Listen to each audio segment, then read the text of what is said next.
August of 2011.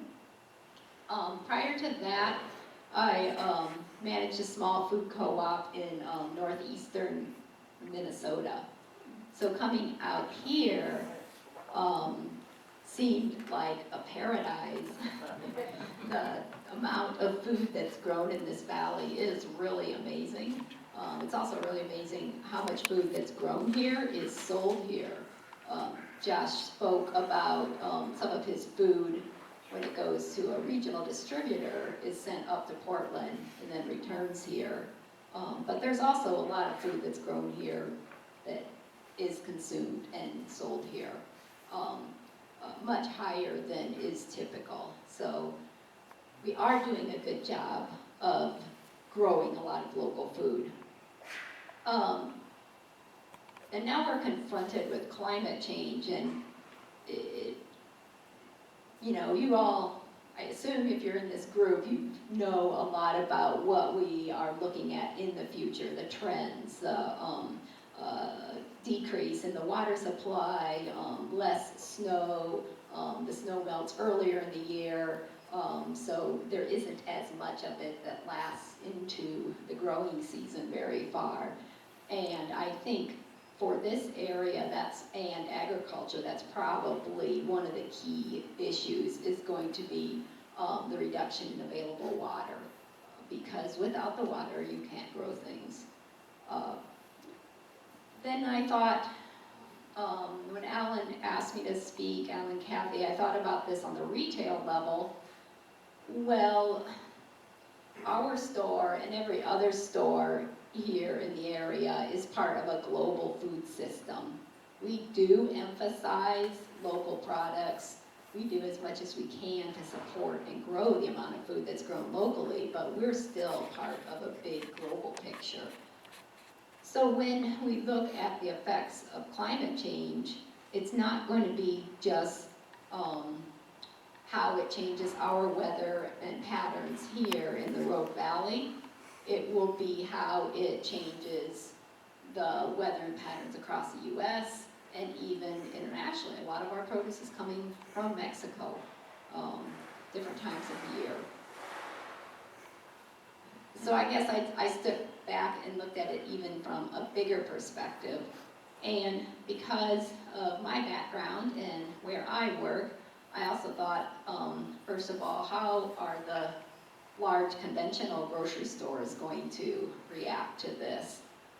Well, I know how they've reacted to the profitability of organic food. Basically, we've seen all of them embrace organic food because that's where the profit is. A lot of downward pressure so that they can get as much of the market as possible. Basically, they're trying to make as much money off of organic food as fast as they possibly can. Dilution of standards, so examples of organic, the large organic dairies that started producing so that the bigger stores, the Targets and the Safeways could have their store brand of organic. But that picture of the cow in the meadow on the milk is not the reality of those larger farms. And it really, for some of us who have been in the organic food industry for a long time, seemed like they were cheating.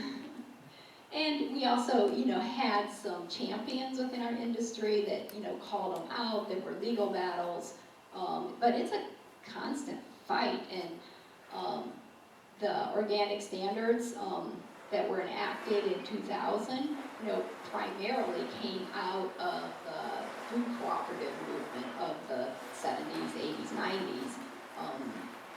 So kind of felt like our foundation was being shaken up. And the most recent dilution is the definitions of local. Every single store in town tells you they're selling local products, tell you how many local products there are, but they don't define what local is necessarily. And to be honest, we did not, at the Medford Food Co-Op, we didn't have a set definition either, and realized about a year ago, we need that definition. We want to be very intentional about what we label organic, or not organic, local.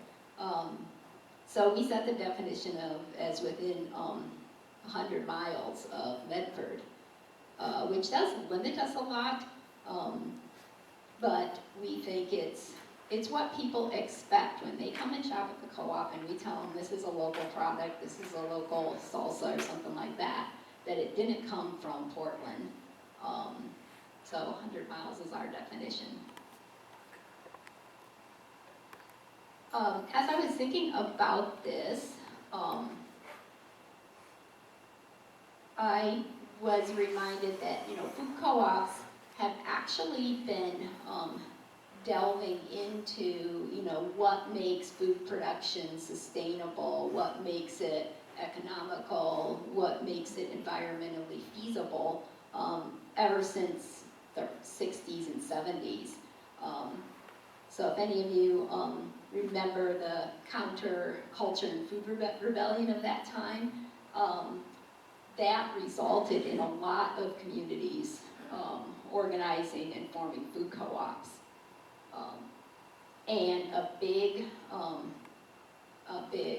goal, a big value that they had was that the food co-ops would be providing healthy food for all.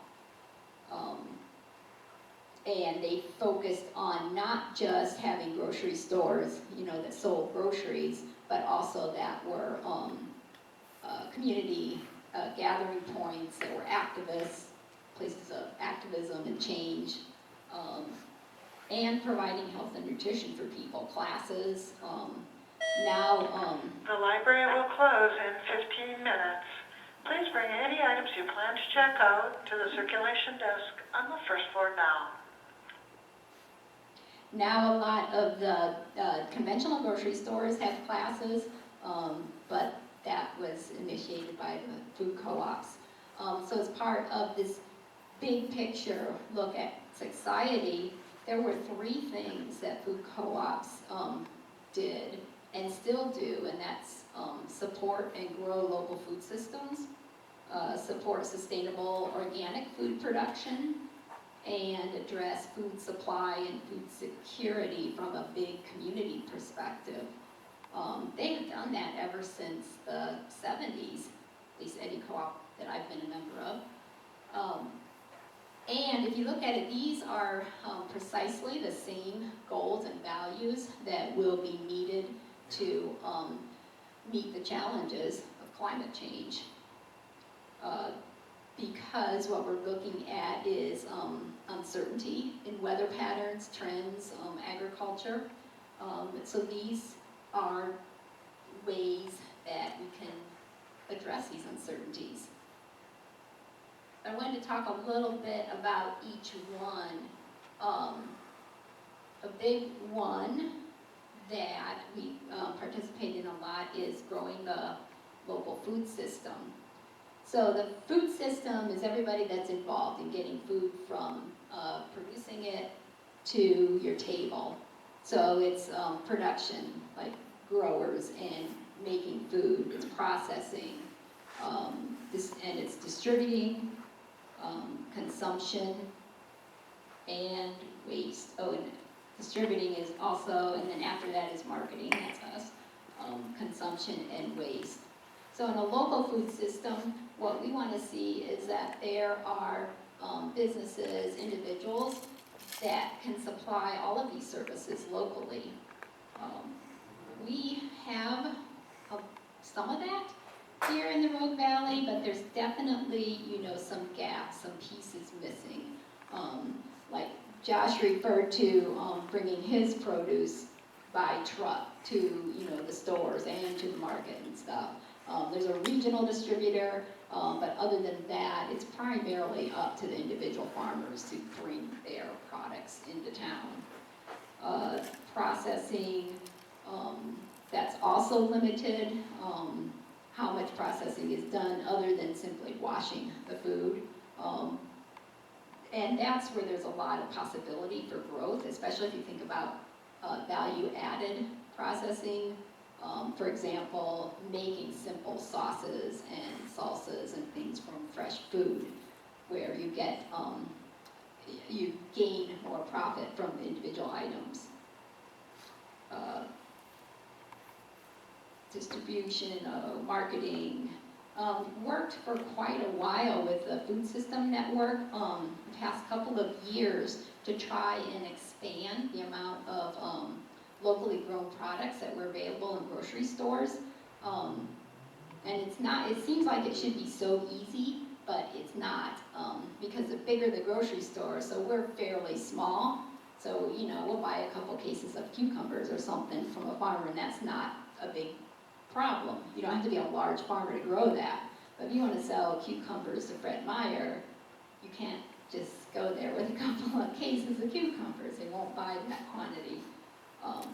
So part of the system is developing all these components and also a balance.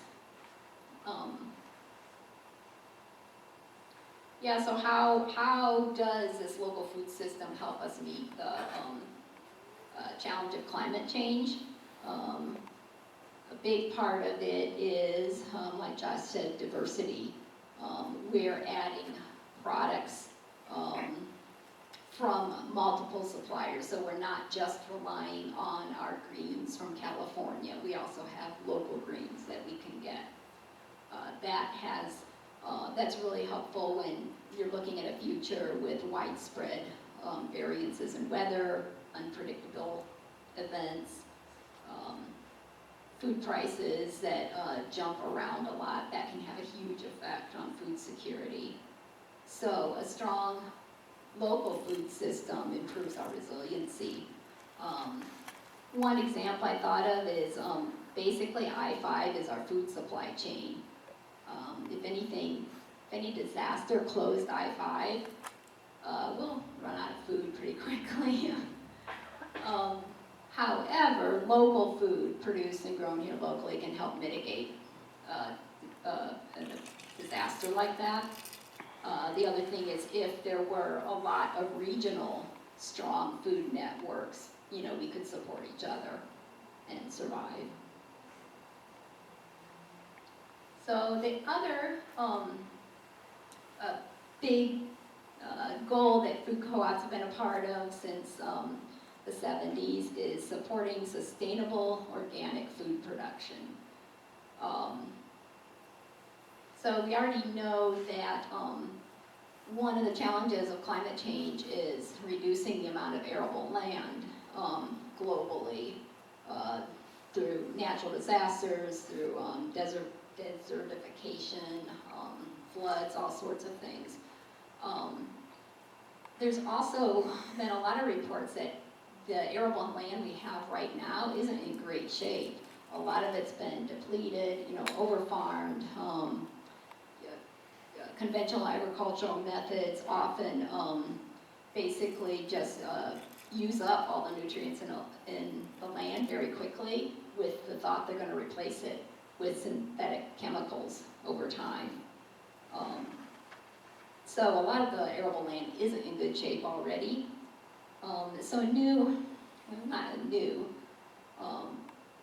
The importance of the soil is what makes the land fertile. And not just any organic farming methods, but regenerative organic agriculture focuses on the soil, that you're not going to have healthy, fertile crops without good soil. And how that helps combat climate change is to make the fertile soil, you're putting organic matter back into the ground. Essentially, it's a carbon sequestering. That soil then can hold more water, it's more resilient during drought, less apt to be impacted by erosion. So it focuses on improving the whole soil system. Yeah, so, and it makes it more fertile. So healthy I lost my place on my notes. So that's part of a sustainable organic food production, makes the crops more fertile and helps combat climate change.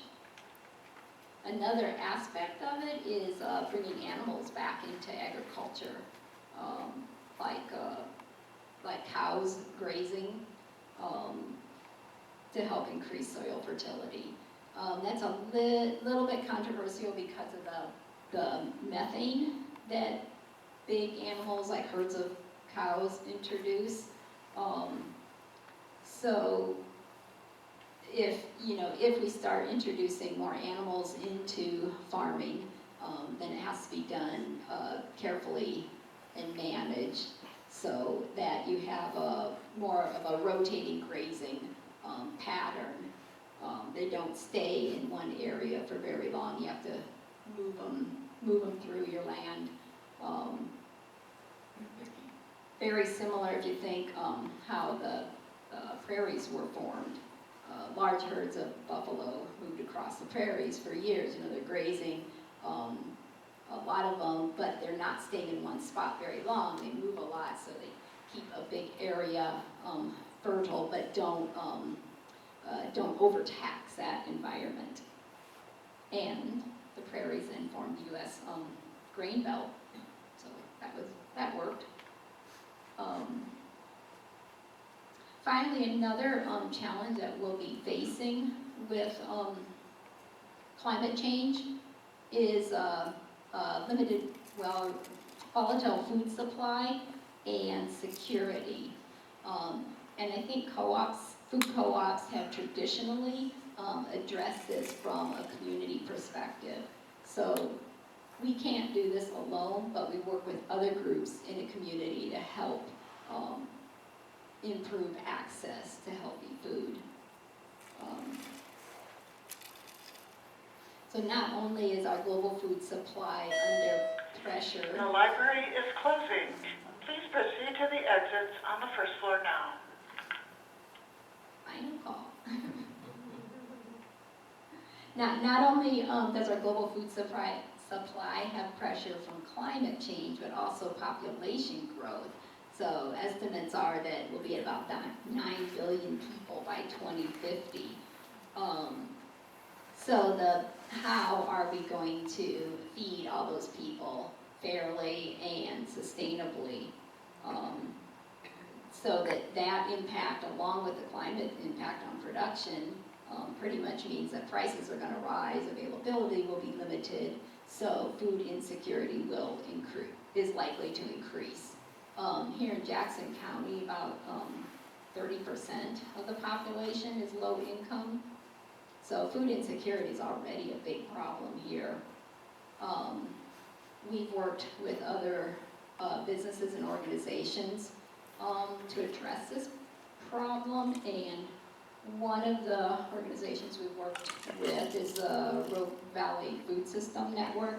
I don't know if anybody has heard of that, but it's a group of individuals, businesses, and organizations that are trying to develop a healthy local food system that also is fair and provides healthy food for everyone.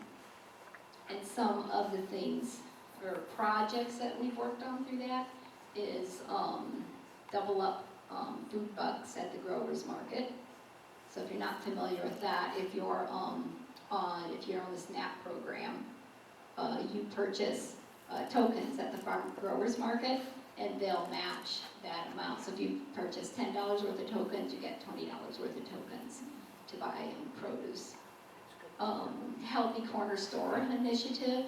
There were a couple of, I think only about 2, Peach Street Market, and then I'll remember the other one in Medford. We worked for about a whole year to try and get into those markets on a regular basis, fresh produce.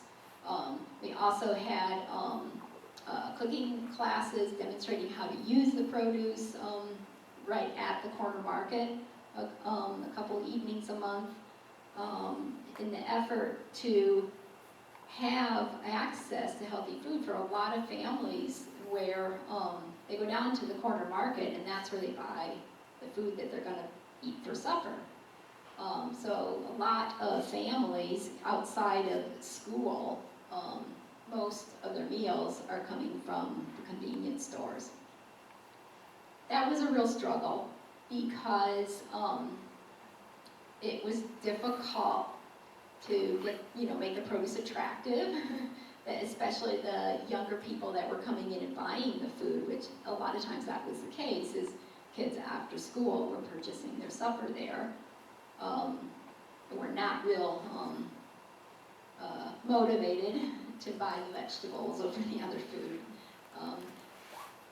So I don't think that, I don't know how much that has continued, but anyway, it was an effort to try and get healthy food into the corner stores. Besides cooking skills at those convenience stores, we've also had cooking demonstrations at the grocery stores, at the Medford Food Co-Op, at the Ray's stores, at Food for Less, where the volunteers will come in and prepare a simple dish using fresh local produce. So it's done seasonally. So like later in the year, one I can remember is squash tacos. So in the fall when there's lots of squash, you make tacos out of squash. Another project that has been very successful is a mobile food pantry.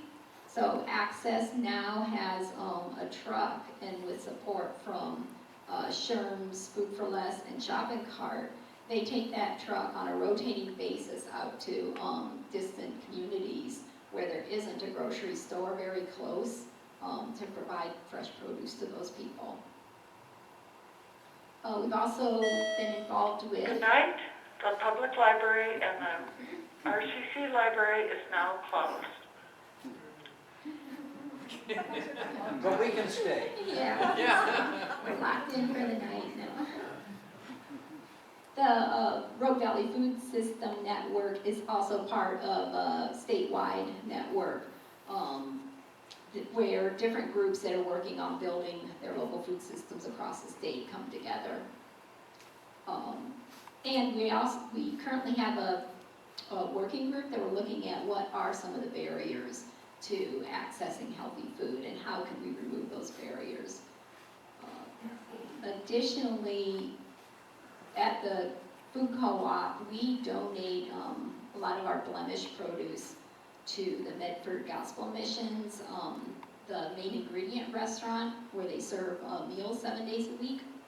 Last year, we donated 29,000 pounds of food to them. So besides keeping it out of, the landfill or composting it, it also helped other people. We also contribute to Access's food pantry. So I would say in closing, those may not seem like real retail oriented goals and directions, but there are really important areas where markets, grocery stores, who are one of the key stakeholders in a food system network, can help us face the challenges of climate change. And I think grocers really have an opportunity to serve the communities we're in by cooperating with other businesses and organizations. And I think that's how we as a society will be able to survive climate change. Thanks.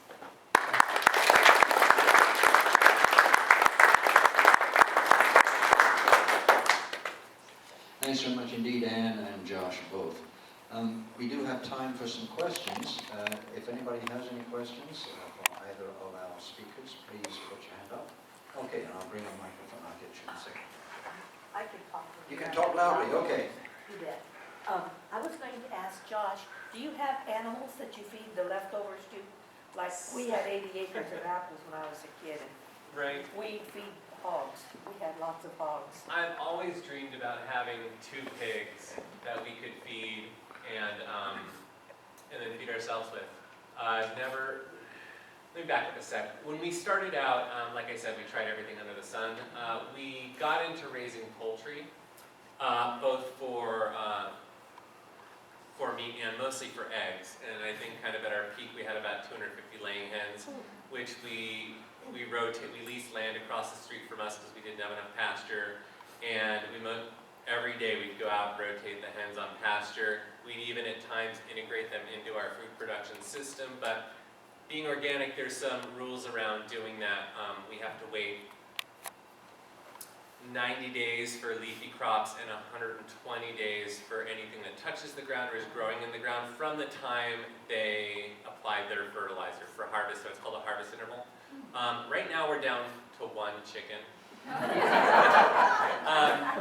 Our farm is extremely efficient. Like I said, we've gotten out of wholesaling for the most part. We're selling just direct to the consumer, really high on produce. We have very little waste. What waste we do have either goes to a bunch of area organizations that we donate to, local food bank access, our employees, our family. And if not there, the best place to put that excess is back into the soil that it came from. So rather than harvest things, sometimes we just till it right back into the ground.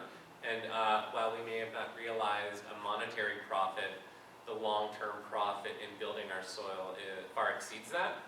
So we don't have animals anymore. Why we got out of chickens is when we had our daughter 6 years ago, we decided, what could we do to streamline our lives? She was our second child. And we took a look at everything that we were doing, and the first thing right at the top of the list was the poultry.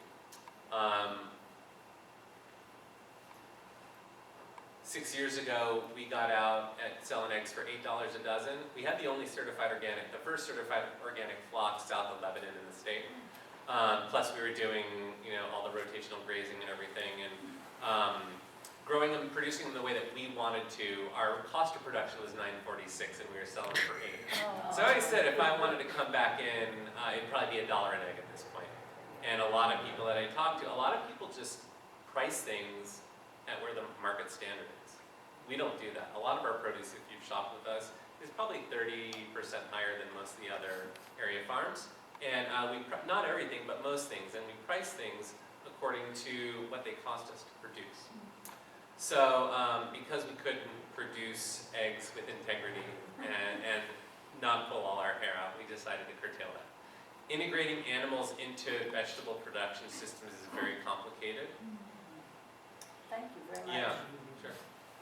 I think it's a beautiful thing, and it's one of those ideals I'd like to get to someday. But for now, we're not doing it.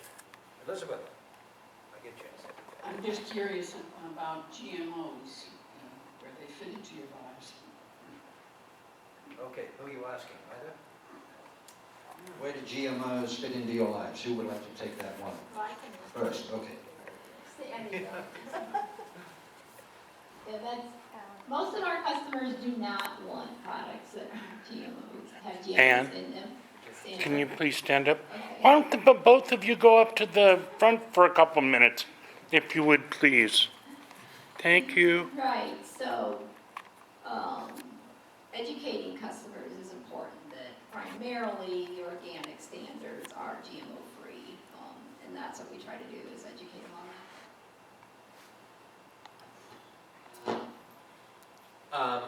Like I said, our region is a hotbed for seed production, organic seed production. Not only Southern Oregon, but all of Oregon is an amazing seed producing region. And we don't produce any seed, very little seed for replanting on our farm or for sale. The only seed that we grow is mostly for consumption. So we'll grow popcorn, flour corn, dry beans, coriander, things like that, that we're not going to necessarily need to replant and maintain genetics. We're planting it once, buying new seed to replace it, and consuming what we grew.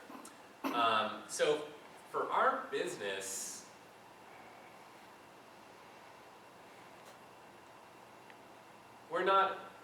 our systems aren't heavily influenced by GMOs directly. I guess indirectly, we do buy locally produced seed, regionally produced seed. So if we started to see GMO production encroach and cross with the certified organic seed lots that are being produced, our seed would be contaminated. So yeah, I think there's some risk, and I like knowing that we are in a GMO-free region.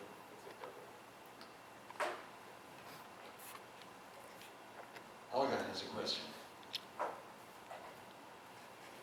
What do you do with the parts of the plant that you don't, that people don't eat? Do you make compost out of it? Do you grind it up and make compost out and then reapply it? Or you said till it back, but that would be pretty crude process. Right, so because we are certified organic, there's lots of, it's not that nitpicky, but there's a lot of rules and regulations and record keeping involved with producing our own compost to use on our farm system. Yeah, for good reason. The other part of it, so we don't produce any of our own compost that we use in our organic system. We buy about 7 yards per year, and that's used mostly in our greenhouse production for growing our little starts. We make our own soil mixes and whatnot, and compost is maybe half of that mix, or half of the soil blend. Another reason why we don't produce our own is it's a lot of work, and just another thing to do, just like the chickens. And while I was a master composter in Santa Cruz County at the gardening level, kind of dropped that, I don't have the confidence to be on top of the compost production to be able to kill all of the weed seed banks in the material, and just sourcing the material is really difficult. To get all of that organic matter out of our field and put it somewhere else is a lot of work. Compost is relatively cheap to buy this year, and